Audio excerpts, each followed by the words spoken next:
Hi, this is Jeremy with Esports Max here at the SMITE launch tournament right after the grand finals when Team SoloMid defeated Team Dignitas 2-0. Here with two of the players now. Let them introduce themselves to you.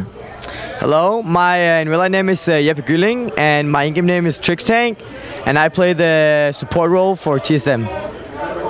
Hello, I'm Qvofred. I play the jungler role for Team SoloMid. All right, just so people can get to know you a little bit, just real quick, talk about how you originally got into SMITE.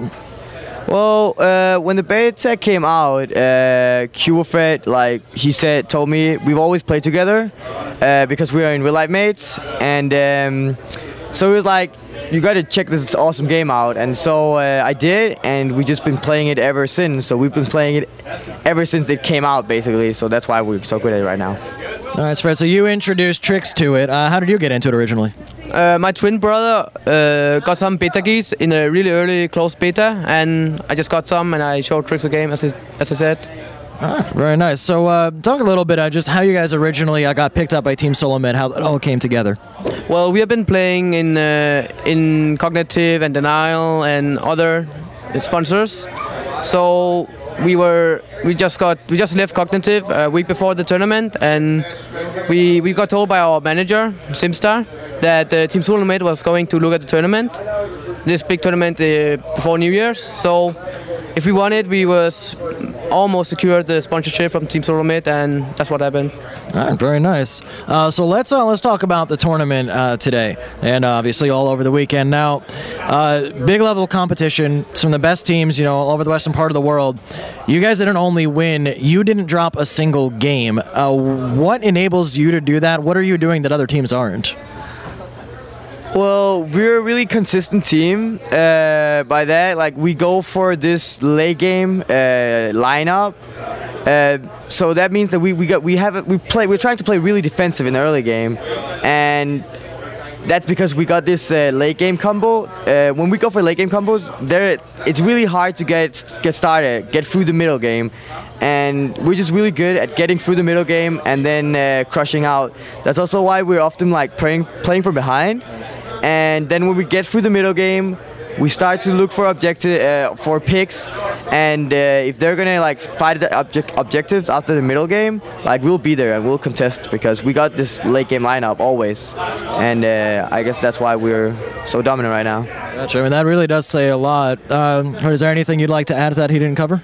Basically what Trix said, and also that we put a lot of work in the pick and ban phase, so we have a good lineup for the early, mid and late game, so we know exactly what to do and what to expect from the lineup we have. All right. And speaking of pick and ban phase, I think one thing that was on everyone's mind, Chronos planned or no?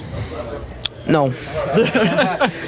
well, Game Hunter has been playing all kind of solo laners, so he had been playing it before, but we didn't plan it at all. No. You want to add to that? Yeah, the thing is, Game Hunter is always in our solo lane we prefer a bruiser, like this bruiser melee or something like that. But when there was none left, and they had they had a bruiser lineup basically with a support in it, so they were really tanky, and Chronos is hitting through every single bruiser. So we knew if we could help Game Hunter get through the early game and to the late game, he would wreck it. Because as a support, I'm really good at going in, taking the aggro, and if I take the aggro in the start of the team fight, Game Hunter will be able to do everything with Chronos. Chronos is so OP if you have the enemies focusing your team basically. Right. So if you leave Chronos alone, he's gonna wreck everything. All right, so let me ask you real quick, and just take 2 seconds to answer this.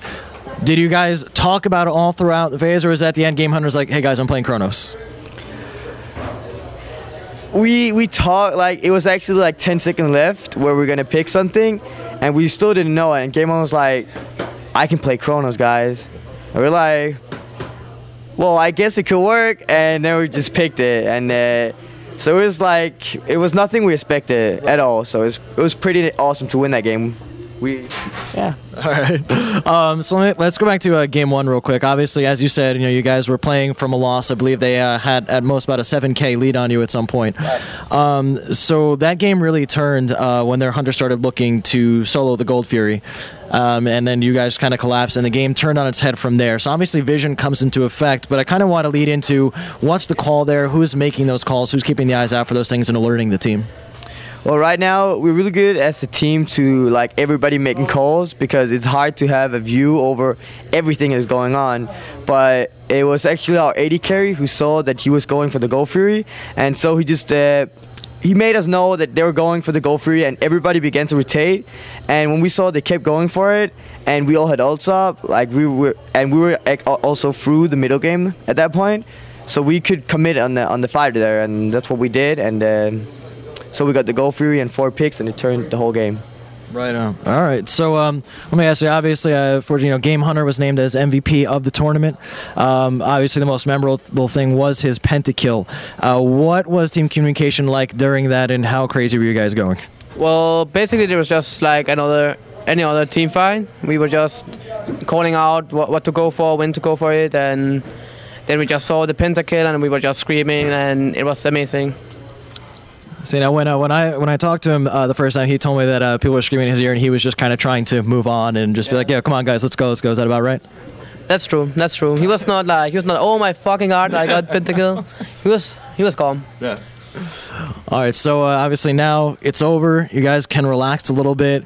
Obviously, you guys have China to look forward to now. What are you expecting out of that trip? Well, like as we're expecting the same thing as we do right now, like just getting a huge experience, and hopefully like just experience something new, and also to show China that you are the best. All right, sounds like a plan. All right, so but before that happens, so now you guys can just relax. It's over. How crazy are you going tonight? We're gonna get shit faced. All right, that's about it. No, we're gonna go out with our Reginald is gonna take us out for dinner, and we're gonna talk everything through, and then we're gonna see what's gonna happen. We don't know yet.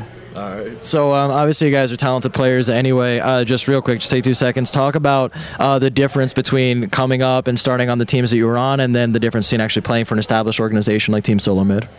Well, as a new player, what do you mean?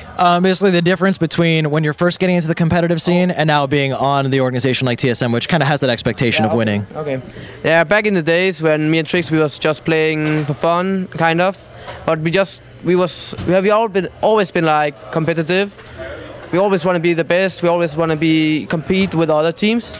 So we were swapping rosters often, but we just got consistent players on our team, and we just kept playing together. We got stronger. We made a bit roster changes sometimes to get the strongest out of our plays, and yeah, that's it. All right. So I don't want to keep you guys too long. I know you got a very responsible night ahead of you. Before I let you go, any shout-outs you'd like to make? Start with you. I would like to thank our sponsors, HyperX, Alienware, and Logitech, and also our fans. We love you all. Yeah, that's about it. Also, like our real life mates in Denmark have been a really huge support for us both, and that's just awesome. So keep supporting us, everybody. All right, guys, that's going to do it here for interviews from the launch tournament for SMITE. So again, check out all our coverage on Esports Max. Thanks again, Trixtank and Fred, for joining us here, and we'll see you all next time.